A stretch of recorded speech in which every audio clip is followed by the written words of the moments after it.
The Tennis Gambling Podcast on the Sports Gambling Podcast Network is brought to you by Game Time, your home for the lowest price last minute tickets. Download the Game Time app today and use promo code SGPN for $20 off. We're also brought to you by Underdog Fantasy. Play Underdog Pick'em for a chance to win 100 times your money. Promo code SGPN at UnderdogFantasy.com for a 100% deposit match.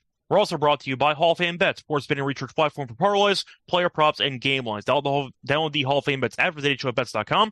Use code SGPN to get 50% off your first month and start making smarter bets today. And welcome, everybody, to the Tennis Gambling Podcast here on the Sports Gambling Podcast Network. It is currently early Monday morning, just past midnight on Monday, February 19th. I'm Rosso, Scott Reichel, once again going solo for this pod. Should be a fun episode. Time to get into three more ATP events that are going to be starting on Monday. So we're going to be talking about Doha, Los Cabos, and Rio. Now, Rio is a 500, while Doha and Los Cabos are 250s, but we're still going to cover them, and we're going to cover each of the quarters, whatever we have for Doha. Unfortunately, though, for the PSA that I have to give out, we only have quarter markets on one tournament. We only have Doha, so we are going to be focusing only on the outright winners in Los Cabos and in Rio, and we're going to talk about Doha a bit more in depth. Either way, though, to get into the actual show, before we get into anything, do want to remind everybody to like and subscribe on YouTube. Also to remind everyone, if you're listening to this on Spotify or on Apple Podcasts, hit the rate and review. So don't forget to rate the podcast and leave a review if you do enjoy the show. Also a reminder, check out the merch store on the SGPN website for Tennis Gambling Podcast merch. We have t-shirts, we have mugs, etc. If you want to support the show, you know where you can buy some merch. Either way, though, starting off with the recap from Sunday's action, got to recap the Lock and Dog picks. Unfortunately, did not win, but we have one play that is yet to be determined because Fritz ended up not taking place because there was supposed to be the final between Fritz and Paul on Sunday. You had bad weather in Florida, and the match got moved to Monday, so temporary hold on our lock. For the dog, though, picked up a loss in the final in Buenos Aires as we had the over 2.5 sets in the Diaz-Acosta and Jari match of plus 130. Didn't get there. Jari was 3-0 lifetime. Every match went to 3 sets, and yet you saw Diaz-Acosta kind of dominate the match. Jari, I believe, a triple break point on in the first game of the match, and then Diaz-Acosta kind of took over from there, and you ended up seeing Diaz-Acosta win his first ever ATP title. I believe it's the 4th time this year we've had a first-time winner, which is pretty cool since we're already only about a month or two into the season. So point is, Diaz-Acosta is a very talented player. I am a little bit annoyed that he ended up winning Buenos Aires because I gave him out to win Cordoba a week ago. I picked the wrong Argentinian tournament, but I recognized how good Diaz-Acosta was. I picked the wrong event. It is what it is. And as a result, he now has an extra trophy in his trophy case. But either way, Jari had a pretty underwhelming showing. It just seemed like the topspin that Diaz-Acosta was generating, which is a bit too much for Jari to handle when it comes to actually keeping the ball in play. Unforced errors are always going to be an issue for Jari, and they were an issue again on Sunday as Diaz-Acosta got the job done. Besides that, though, looking at the other match in Rotterdam, Sinner once again won, beat Dimenauer in straight sets, pretty much par for the course. He is now 7-0 lifetime against Dimenauer, and Sinner has been on the warpath. You can argue he's the best player in the world right now, even potentially past Djokovic, we'll see. But Sinner is in incredible form, and nobody's near him at this point. You could say Djokovic, of course, who is kind of picking and choosing his events. He will not be in any of the 3 events for the upcoming week. But the point is, Sinner has been just on fire in 2024. He ended up helping Italy win the Davis Cup. He ended up winning the Australian Open. Then he ended up winning Rotterdam. He's been rolling, and I mentioned it on yesterday's show.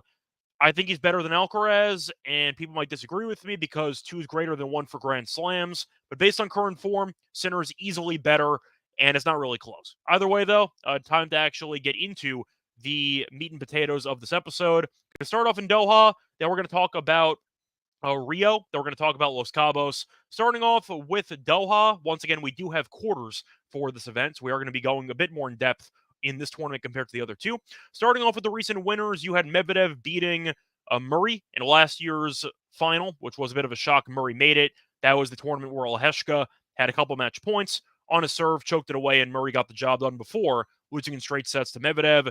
Batista Agut won the year before against Basilashvili. Basilashvili won the year before that against Batista Agut, and Rublev did win against Mutet. Now, as for the actual odds here. We're going to start off with the quarters. Starting off with the first quarter, you have Rublev at -140, Vakina at +400, Shevchenko at 650, Murray at 800. You have Mueller at 14-1.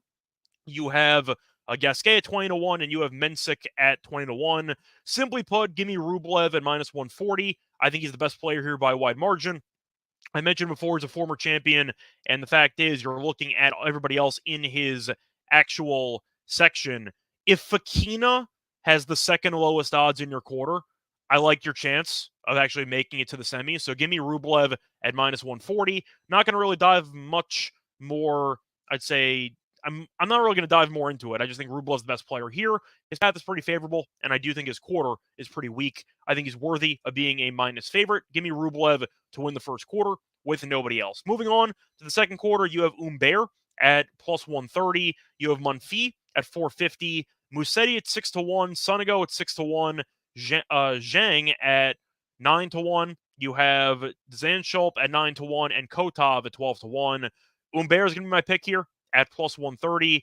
Simply put, we know how great he's been for the last couple of months. He's won a couple of ATP titles, won a title earlier this year where he beat Dimitrov comfortably in the final. But Humbert has been in phenomenal form, and I do think you're looking at what is a pretty interesting quarter because there's a lot of talent in it, but a lot of the guys are playing against each other before facing off against Humbert, who does have a bye in the first round. But like Monfils, Musetti, Sonego, can I see any of them making a deep run? Sure. But most of them are going to cannibalize themselves because they have each other in their paths. And I do think you're going to end up seeing Humbert capitalize on that because he's going to get the remains of whatever's left at that point. And based on Humbert's form and based on the trajectory he's headed towards, which is a potential future top 10 appearance in the ATP rankings, I got to go with Humbert at +130. He's been in great form. I'm not going to go against him. Give me Humbert at +130. Moving on to the third quarter, you have Bublik as the favorite at +175. You have Griekspoor at 3-1. Fucsovics at 4-1. Papiron at 6-1. You have Batista Agut at 8-1. Shelby at 14-1, and you have Grenier at 20-1. I'm not picking the favorite here. I'm not going to go with Bublik. I know he ended up winning us an outright a couple of weeks ago, but I know Bublik is not exactly trustworthy, and I picked the right event to back him in, but I don't trust him in Doha, especially based on the actual court speed of the event. I mentioned the recent winners, and there's one common theme with the winners here. With Medvedev, I mean, his serve's decent. Batista Agut has no serve whatsoever. Basilashvili is kind of the same boat, and Rublev's serve is pretty good. But the point is, serving is really not that big of a factor in this event. You had Murray make a final, last year's Murray, who was past his prime. Basilashvili twice. Moutet made a final here. Like, I don't think the serve really matters that much. So you're looking at Bublik, who, of course, has a good serve. The issue is the actual mental, I'd say, consistency and the willingness to actually try to outlast his opponents. And I don't see that happening in Doha. I see a lot of longer rallies. I think Bublik's going to struggle with the double faults. I think he'll struggle with the patience, and I think he'll eventually lose early in this event. So I am going to skip over Bublik. I'm not going to take him. However, I was trying to find somebody that I think could take his place. And the one guy, the obvious choice, is going to be the guy that had a great showing in Rotterdam over the last week. Give me a Griekspoor at 3-1. I think 3-1 is a very good price for a guy that had a great run to the semis in Rotterdam, beat Hurkacz, was serving very well, and you're looking at what I think is a pretty favorable draw for him. Fucsovics is a good player, but once again, his overall fitness is always an issue. Papiron's fine, not always the most consistent player in the world. Agut's well past his prime, so I don't really care about the past success for Agut. Doesn't really mean anything to me. But I think you're looking at what should be a good path for Griekspoor after having a nice showing in Rotterdam last week. Give me some of the momentum to carry over. It's not Griekspoor's fault he ran into a buzzsaw in Jannik Sinner. I think he gets back on track here. Give me Griekspoor at a good price of 3-1 to win the quarter. And moving on to the last quarter, you have Khachanov as the favorite at +110 in the fourth quarter. You have Ruusuvuori at 3-1. You have Struff at 5-1. Morozin at 7-1. O'Connell at 9-1. Zeppieri at 16-1. And you have Capriva at 20-1. I am going to go with multiple options here for the fourth quarter. Give me the two favorites here. Give me Khachanov at plus 110, and I will go with Ruusuvuori at 3-1. Khachanov, simply put, I think his game translates well to the courts in Doha. He's got firepower, but he can also try to outlast opponents. We saw that he had a marathon match against Dimitrov in France a couple weeks ago, but the point is Khachanov is a very solid player, and I do think he's in line for a good showing here. I like his price of plus 110. Ruusuvuori I also like because I do think he was also in good form in Rotterdam. Did lose to Griekspoor, but that was competitive, and I do think Ruusuvuori has the game to make life difficult for his opponents. He's got the firepower, and you're looking at who else is in the quarter. He buried Struff in Rotterdam. So he just faced off against the third favorite in the quarter, and he won in straight sets. So I do think that based on the most recent meeting between Ruusuvuori and Struff and the fact that Ruusuvuori has been in pretty good form, I do like the overall odds for getting either, maybe both, a deep run from Ruusuvuori and from Khachanov. So give me both. Khachanov plus 110, and I will go with Ruusuvuori at 3-1. Now looking at the actual outrights to win the event, got to mention the actual odds for everybody.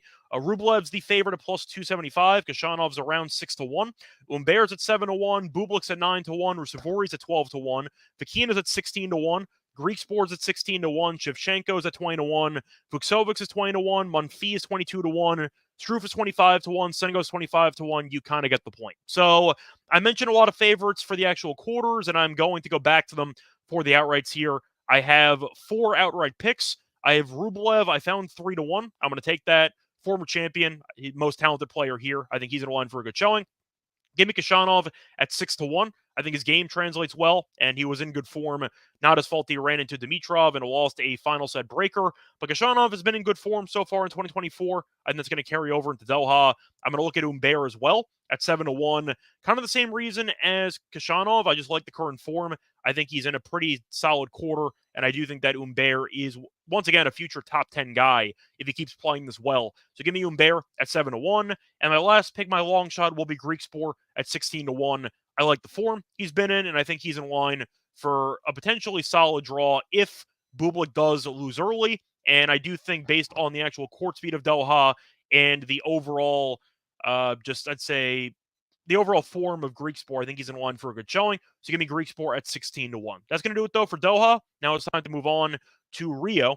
So once again, do not have quarters in Rio and in Los Cabos. Starting off with the recent winners, you had Norrie pulling off the upset against Alcaraz in that 3-set marathon last year, where Alcaraz got hurt midway through the match, and Norrie took advantage late in the third set.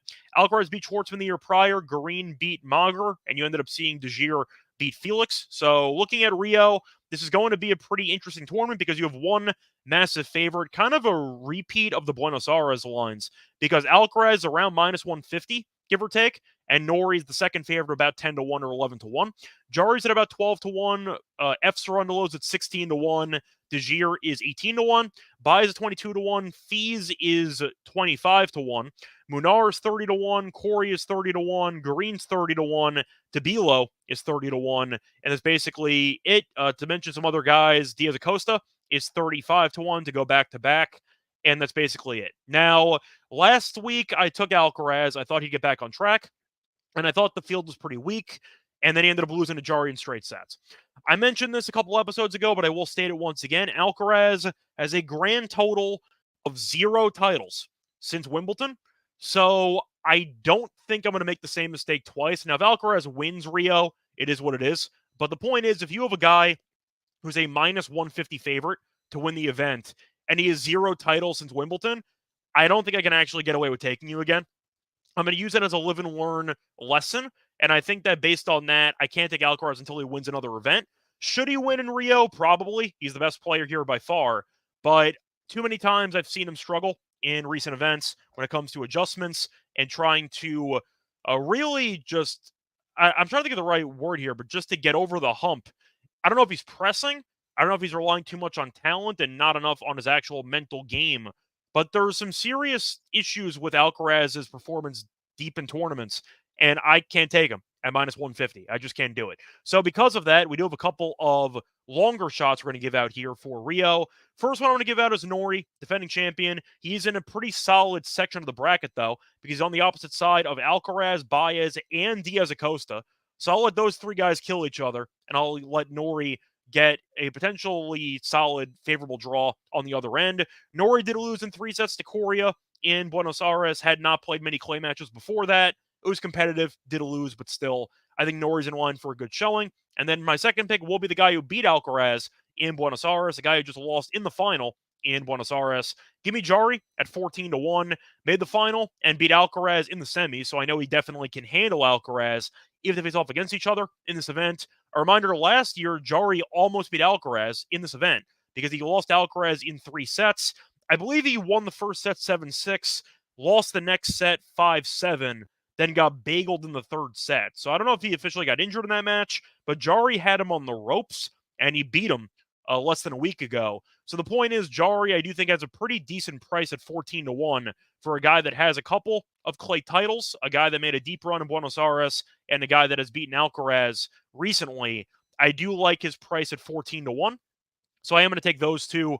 Once again, my picks for Rio, I'm going to go with Norrie at 11-1, and I am going to go with Jarry at 14-1. If Alcaraz wins, would I be shocked? No. It is what it is, though. I can't take him at minus 140, minus 150 when he's not won a title in that long. So, or in such a long period of time. Moving on to the final tournament, we have Los Cabos to talk about, which should be a very entertaining event. The issue is with Los Cabos, though, which might ruin some of the future episodes for the tournament.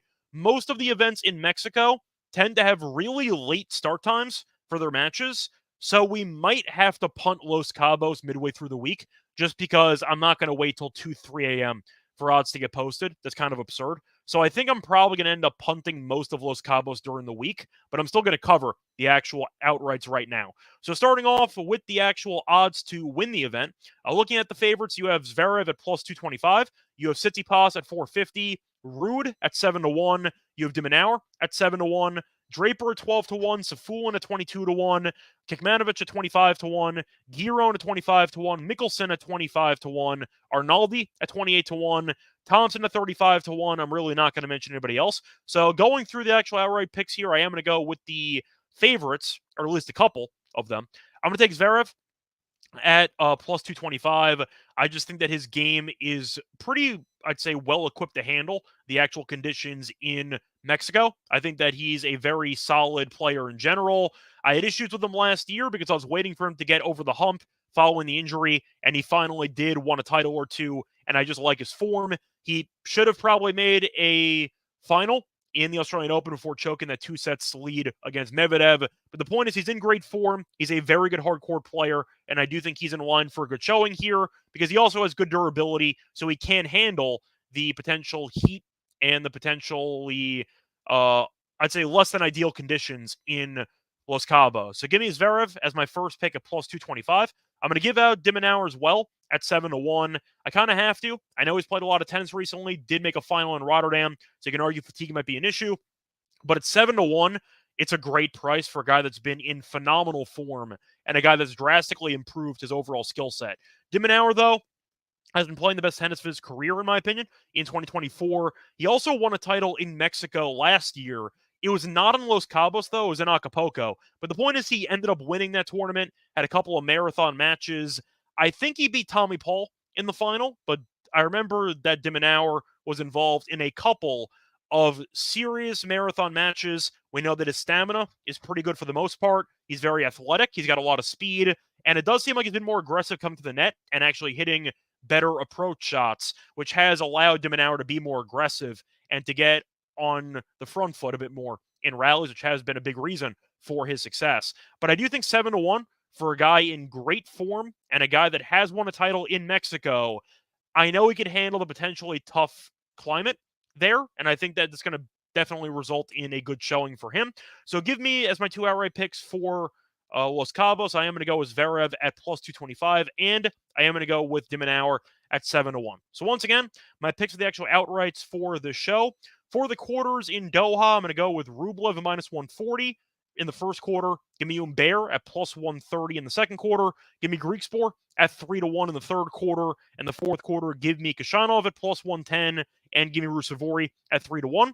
For the outrights to win the event, give me Rublev at 3-1, Kashanov at 6-1, Umber at 7-1, and give me Greekspor at 16-1. For Rio, give me Nori to win the tournament at 11-1. Give me Jari to win the tournament at 14-1. For Los Cabos, give me Zverev at plus 225 to win the tournament, and give me Dimenauer at 7-1 to win the tournament. That's going to wrap it up, though, for the actual outrights for Doha, Los Cabos, and Rio. Now it is time for the lock and dog picks for the first round of these events. And before we actually get into any of those picks, do you want to take a quick word from our sponsor? We're brought to you by Game Time. I don't know about all of you, but I personally love attending sport events in person. It used to be very difficult to actually find a ticketing platform that I could trust, but that changed once I found Game Time, because Game Time is the fast and easy way to buy tickets for all the sports, music, comedy, and theater near you. They have great last-minute deals as well on tickets, and the best price guarantee means you can stop stressing over the tickets and start getting hyped for the fun that you're going to have. My favorite feature on the Game Time app is easily the images of seat views, and maybe you have had this experience too. You spend your money, you get to the actual game, and you realize there is a pole, some type of obstruction in my line of view, and you realize you wasted some money because you can't see anything that you actually paid to see. That will not happen with Game Time, because Game Time will give you a preview before you buy the seat, so you know exactly what view you're going to get. Game Time is also the place for last-minute ticket deals. Forget planning months in advance. Game Time has deals on tickets right up to the day of the event, and exclusive flash deals on tickets for football, basketball, baseball, concerts, comedy, theater, and more. And the Game Time guarantee means you'll always get the best price. If you find tickets in the same section and row for less, Game Time will credit you 110% of the difference. So, sign tickets out the stress with Game Time. Download the Game Time app, create an account, use code SGPN for $20 off your first purchase. Terms apply. Again, create an account, redeem code SGPN for $20 off. Terms apply. Download Game Time today. Last minute tickets, lowest price guaranteed. We're also brought to you by Underdog Fantasy. Underdog has a way to play alongside your favorite fantasy players all season long. NBA, NHL, and college basketball. Simply pick higher or lower on your favorite players' fantasy stats and cash in. You win up to 100 times your money with some spicy plays. So watch along, make your picks, and maybe make a little money over Underdog's mobile app or website, underdogfantasy.com. Remember, when you sign up with the promo code SGPN, Underdog will double your first deposit up to $100. So Underdog Fantasy, promo code SGPN. We're also brought to you by Hall of Fame Bets. Win bigger betting smarter this NBA season with Hall of Fame Bets. Sports betting analytics platform parlays, player props, and game lines. Research every NBA and soccer bet with historical stats and data. Enter any parlay into Hall of Fame Bets' revolutionary parlay optimizer tool. You can hear it's broken down by leg, as well as expect probability for the entire parlay. Sort all players by hit rate for any bet to learn which players are hot and which picks have value. Stop betting in the dark and join over 30,000 users researching Hall of Fame Bets to craft more intelligent, data-driven parlays. Down the Hall of Fame Bets app for thehbets.com. Use code SGPN to get 50% off your first month today. Start researching, start winning with Hall of Fame Bets. Welcome back, everyone, to the Tennis Gambling Podcast. Just finished previewing the outrights for Doha, for Los Cabos, and for Rio. Now it is time for the actual lock and dog picks for the show for round one of these events. Starting off with the lock, I am going to go to a matchup in Rio. Coincidentally, both plays will actually be from Rio. This play will be taking place on Tuesday, so no rush, but it's going to be on day 2 of the event. We're going to look at Fees in his match, and we're going to go with him to get the job done in straight sets at -116, as he's taking on Fonseca. Now, Fonseca is a 17-year-old wild card who is only here because he's Brazilian, so they definitely got him a spot reserved in the field. He probably doesn't deserve to be here because he has not been very good recently in the challenger level anyway. This will be his second ever career ATP match. He was here last year, and he lost to Mulcan in this event last year, 6-0, 6-3.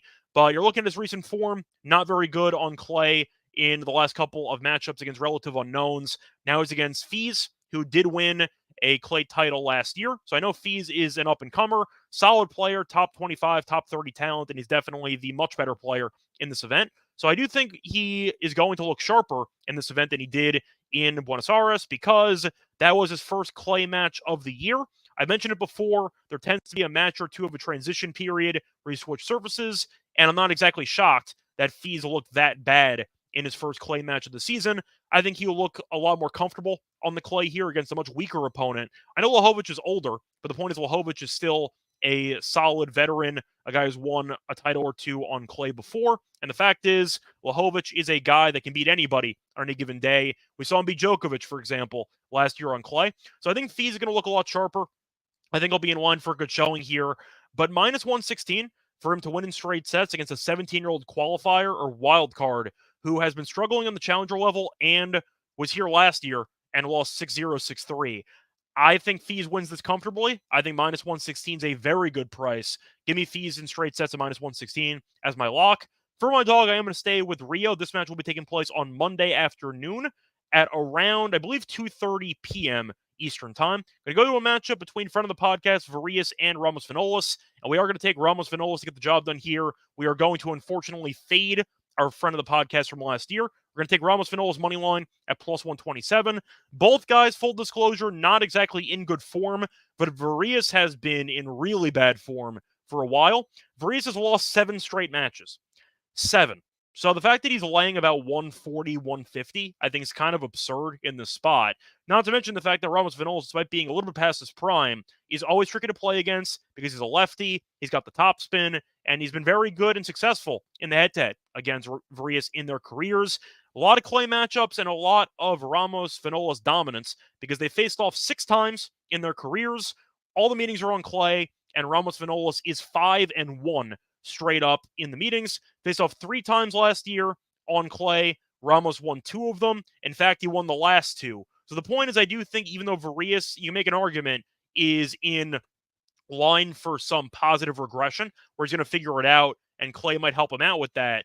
When you're 1-5 lifetime against this guy and you've lost 7 straight matches and I can get plus 127 betting against you, that's an absolute bargain. I'm going to have to take it. It will probably not be easy because it's never easy with Ramos Vinolas. So it might go 3 sets, but I'll fade the guy that's lost 7 straight and I'll back the guy that has won 5 of 6 career meetings. Give me Ramos Vinolas' money line at plus 127. So once again, the picks for the show, the lock is going to be on Fees to win in straight sets at minus 116 against Fonseca.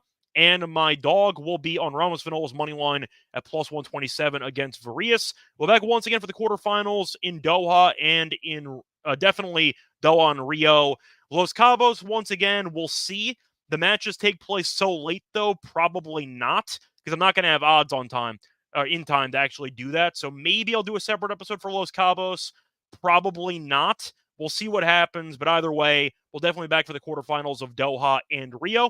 Until next time, though, find me on Twitter at Reichel Radio. A reminder to find me on the NBA show, the NFL show, WNBA show, MLB show. Get the point. Also, a reminder to, of course, hit the like and subscribe button and to rate and review if you're listening to this on Spotify or on Apple Podcasts. Until later in the week, though, good luck to all of you and all of your bets. Bye, everyone.